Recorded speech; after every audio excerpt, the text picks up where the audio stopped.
I want to start with Cooper, even though Dylan and Ace played last night, and we'll talk about them next. But I want to start with Cooper because Cooper is the consensus number one player.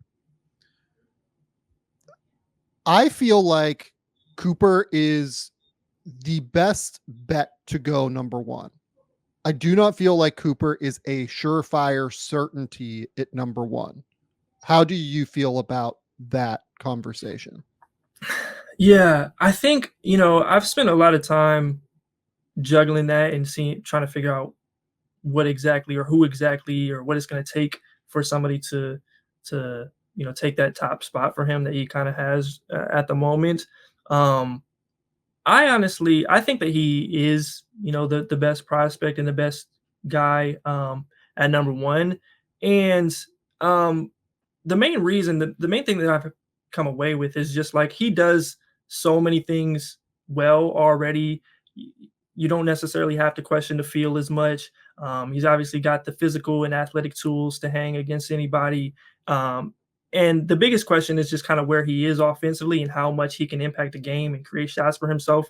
Um, and I think I would rather take that bet, at least going into the season, or bet that he's going to be able to show more in that respect than the other guys showing some of the things or being as good as he is defensively or making the right plays as often as he does or just being as productive as he's been in the past. So that's kind of my rationale behind that. I think the other guys in comparison to him are just going to have to stand out in a way as that playmaker, or a guy like an Ace is just at so much more dynamic with the ball in his hands, and as a shot maker, or Dylan is just that much more dynamic as an overall playmaker and someone that puts pressure on defenses, that you would rather have that. I guess it could be a little context dependent, depending on who wins the lottery, if it's close, I guess. But that's kind of the how I'm looking at things, going into the year. Yeah, not dissimilar in terms of how I'm looking at things. I think that the race is a lot more open, maybe, Mhm. than people think. Even while coming into the year, I am very strong on Cooper being the guy that I trust most right now. There are a few reasons for that. First and foremost, and when I say a couple of these things, like I don't want people to take it the wrong way and say that I'm disparaging any other prospect in this regard. Just merely that I think Cooper is exceptional in these regards. Cooper has this ability to simply lift the level of those around him through his sheer energy and competitiveness. Like he's among the most competitive and high motor elite basketball players I've ever evaluated. He does not stop playing hard. He does not stop moving. And I really think that skill level is something that lifts the level of everybody else around him in a substantial way. And I don't want to understate that factor as we start to like break into what matters from like a skill level perspective with him. He is to me like the highest motor elite, truly elite level prospect I've ever evaluated. He's just completely relentless in every single aspect of the game. The second thing that I want to talk about is the defense. He is not quite like Victor Wembanyama upside level defensively. The tools just aren't there, right? Like he is not 7'4" with an 8-foot wingspan, right? There are only so many guys that can genuinely change the geometry of a basketball court in the world. Victor Wembanyama changes the geometry of a basketball court with his sheer presence. Having said that, I almost see Cooper Flagg as like a wing version of Chet Holmgren defensively, where I think Chet had this incredible innate feel for the game on defense and awareness. His anticipation was like absolutely incredible. Cooper is like one of these most special playmakers on defense I've gotten a chance to see. Has unbelievable hand-eye coordination, preternatural anticipation, incredible weak side rim protector, flies around, block shots. He's always available for his teammates when they get beat.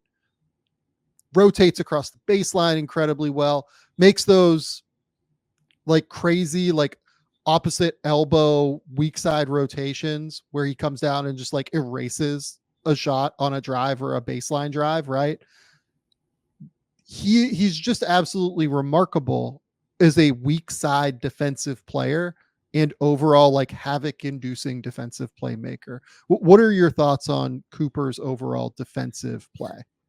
Yeah, I agree with a lot of what you said. I think that the Chet kind of comparison for him as a sort of wing forward is pretty apt in a lot of ways. Like just the way that he's able to be in a lot of spots at once, and you don't necessarily he doesn't do it in like the most loudest or like the loudest way where Yeah. some guys athletically just use the 50-inch vertical or whatever it is, or just their speed to make plays. Like he just happens to be, not that he's a bad athlete or anything, but he just happens to Yeah. be in the area and has great feel on that end. I think that he's special on that end. My one question with him is just like how good laterally is he in terms of like Yeah. containing smaller players, and um, what type of wings and those types of guys that he can handle both at the college level and then into the NBA.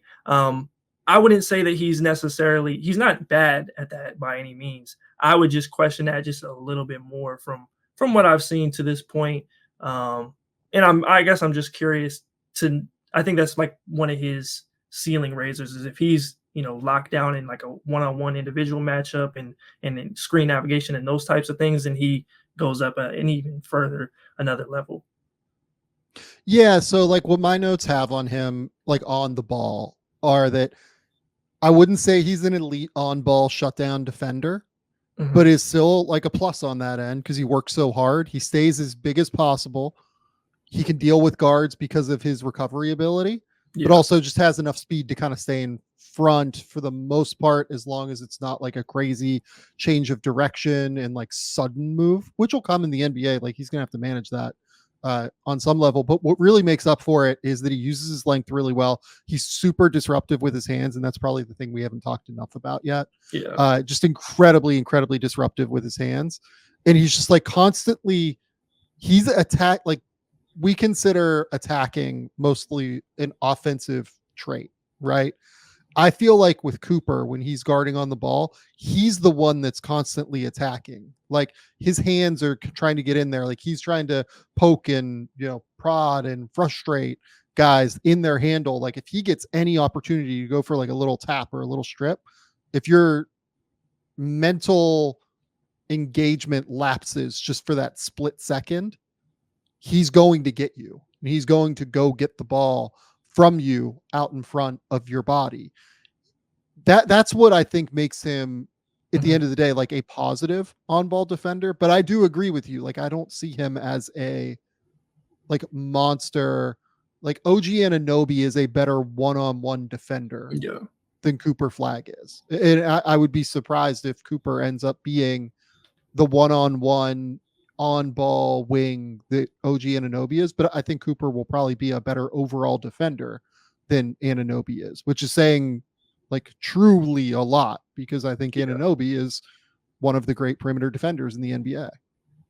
yeah, for sure. And it really does come. A lot of the aspects of his game does come down to how competitive in his motor, um, how competitive he is in his motor on a play by play basis. Because you'll have times where he was just playing random games, 16U in the EYBL last summer, where he's just bringing it from start to finish against teams that, obviously he's way more talented than, but hit Yeah. the rest of his team, he knows what he has to do for them to win these games. And I think Yeah. that's just like a mark of the guys who end up being the best in the class, like the Wimbies. You saw the type of fire that he played with all the time, and even Chet, as competitive as he had to be, and bang with some of the bigs in the college game and that type of thing. So I think that's gonna be potentially the thing that like takes him over the edge in some ways. Where we have to like now couch this conversation is on offense, right? So I'll just open the floor to you. where are you at on Cooper's offense? What do you think of him as an overall offensive player? Because I think that when I talk to evaluators on the NBA side, that's where they do have like some slight questions, and that is where they will open the door for names like Ace Bailey, Dylan Harper, etc., to be able to get into the mix. Yeah, I think that he is going to come in as more of a play finisher. I think that's what the expectation has and should be for him, is a guy who, um, has good touch around the rim and is able to use his activity to finish plays. Whether it is off of a cut or on the offensive glass, or just anything of that nature. I think that he's going to be able to do it at a high rate. I think the shot is going to be still in question. He's improved a lot over the course of time, of course, but for somebody who, again, isn't necessarily as naturally gifted as a ball handler, and somebody who's just like full time in that aspect, I think that's going to be huge for his production this season and going forward. So that will be a thing to watch as well. But I kind of see him as a guy who has a lot of tools as that sort of 3-4 man play finisher type, who at least has shown the upside to be able to drive a closeout in a straight line, Yeah. and be able to make the right play on a pick and roll. And I like him a lot as a passer. I think that he's going to be able to Yep. expand on that as far as his offensive scoring game goes. As much pressure as he's going to be able to put on the defense, I think his passing is going to grow as that does as well. But it's just about like, where is the handle at against ball pressure and guys who might be a little bit smaller than him? Can he take full advantage of those mismatches? That's the type of stuff that I'm interested in. And like you said before, like that's where the door could open to the guys who might be a little bit more naturally inclined or just naturally gifted in that way. Now, I actually liked quite a bit of what he did last season in terms of Yeah. some stuff off the dribble on the perimeter, and just showing more and more over this past year. But again, that's going to be something that we'll have to see exactly how much he's able to do and what type of role that this Duke team that has a lot of people, they kind of put him in. Yeah, it's, to me, like the best way to put his on-ball game is that it's flashes right now. Mhm. It's not always consistent, but you can see where it could be going in the future. You can see where he can take those next steps. The places where he'll be most successful just from the jump at Duke, I would expect he will average 10 points a game in these three categories: in transition, off of cuts, and off of offensive rebounds. Like truly, I think those three aspects alone, like at the basket, just running harder than everybody, having great instincts backdoor as a cutter, and being able to just crash the offensive glass in the way that he will. Like I expect he'll average 2 offensive rebounds at least per game this year. I think he can legitimately get 10 points a game just doing those things, because his instincts and his athleticism intersect in a way that will allow that. And then it'll come down to the shooting, right? It'll come down to the on-ball ability. And again, that's where the flashes come in, right? He's really expanded his game, like you said, the last few years off the bounce. I like his decisiveness. Like when he sees a driving lane, he's going to attack downhill. He's going to make sure that, okay, I'm going to use my long strides. I'm going to cover ground quickly, and I'm just going to beat my man to the rim when I can. If you open that angle, I have confidence that I can just beat you and the help defender to the basket. I think he finishes well through contact. Like it's hard to bump him and knock him off of his line. He's explosive enough to kind of hang in the air and at least like maintain a semblance of touch. The on-ball like creativity, there are moments where like he does play at his pace. Like he's not somebody that is going to get sped up, it feels like. But I don't know that I've seen like a crazy amount of shiftiness yet, right? And I think the handle can be, in that respect, a bit loose. Like when he tries to like change direction and like use any suddenness, like the ball just like kind of floats away from his body a little bit. And in the NBA, that's where guys will come in and just like grab the ball. But I think he has the innate creativity like in his brain in terms of how he thinks of the game and how he thinks about opening up defenders. And in terms of like his feel, that I think that once the skill itself settles and he continues to work through it, he'll probably be okay in this regard. Like I don't know that he'll be the creator that, you know, I'm trying to think of like an elite wing. Like I don't think he's going to be Kevin Durant out there like slicing dudes up to get to step backs. Honestly, I don't think he's going to be like Ace Bailey out there slicing dudes up, getting to step backs, right? But I think he'll put more downhill pressure on the rim.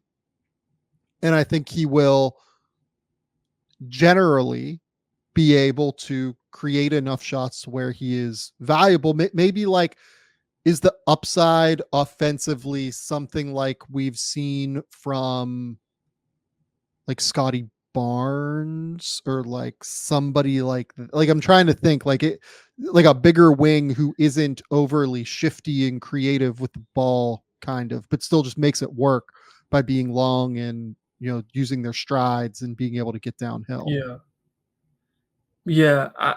I would see something sort of in that vein as well. I think like, and with some of these other prospects as well, it's kind of like you're looking for improvement and something to build off of, especially I think with Coop and his handle and the creativity. It's kind of just like, can you get to certain spots on the floor and from different angles and um, take bumps and those types of things, whether it is in the pick and roll or countering that type of stuff. That's the type of stuff that I think gets him to that next level and ultimately the guy who is like the surefire number one pick, and there's not really much of a conversation about it, like a Wim, not necessarily the caliber of Wimby, but like a Wimby or, you know, some other guys that you see in the past.